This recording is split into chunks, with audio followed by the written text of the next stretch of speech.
Nyar. In dhako manade makato beni ina winjo thuma serious kasuri no tiyo to lingaling. Ne nyako ni bawuoyo kodi. Wachna. Wachna atimo kuma timo. Apenji Nyar. Ikia ni kawuono nenga dhi e form moro. Form mane?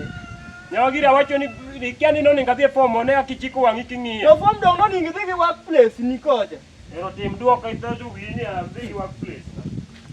Otiana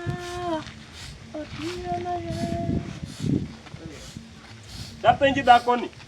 Podi dhi mana mbele gi gima nakweri to podi dhi mana mbele gi wecho to kiano nenga luokra. No ningi luok. Nisetero na pie baf. Dong no kinyisa ni dwa luok. Apenji ni nisekelo na pie baf. Nyawagire kikadoga bed pinya ko siana na chaka duga.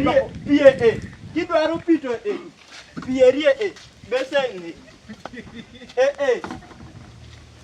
Inyalo nduoko.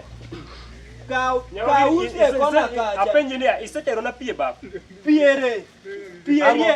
Piera. Pie. Ne mama ni be witiyo. Piera. Nuane gimi wacho. Awacho ni nuane gimi wacho. Pie. Awacho ni nuane gimi wacho. Kiki ni alengra iri. Apo lengra iri kamkwat. Ana pugi kata pigni ambe. Yani nyisa ni anyisi ni kau Peter na bafti nyisa nango. Pieri. Atim nade. Jokiti luok Piera. Pie. Nyawagire yani nyisa ni piera. Pie. Nyawagire awacho ni inyalo yanya. Aja duong mangongo ni yanya. Inyisa ni piera. Nyawagire be witiyo. Uyato tiyo. Yanya de chumba duong na nyisi ni kau piera. Tena bafti nyisa ni piera. Pie. Kika ne dhako ni. Pierie. Inyalo tingi dhi luok. Awacho ni ne weyanya mineno ni. Kikimia kuwe kude wiyagi jogweng. Anyisi ni tiki teri. Bafti nyisa ni piera. Aka mon wete na wacho ni to churi ya no luokore sadi. Anyisi ni ting baf nyawagire poda nuoni kawacho ni anyisi ni ting pitere bafti nyisa ni piera. Pie.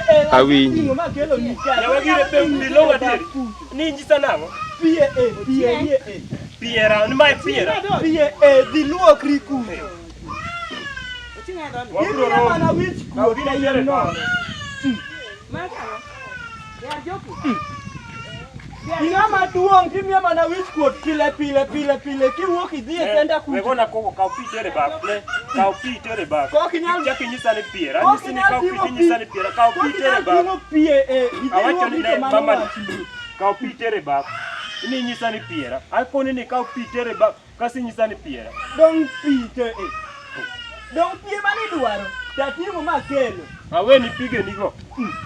Ithi adhi. Awe ni gite. Ni abu kwa to dhako nyisa ni piera. Ithi adhi, awacho.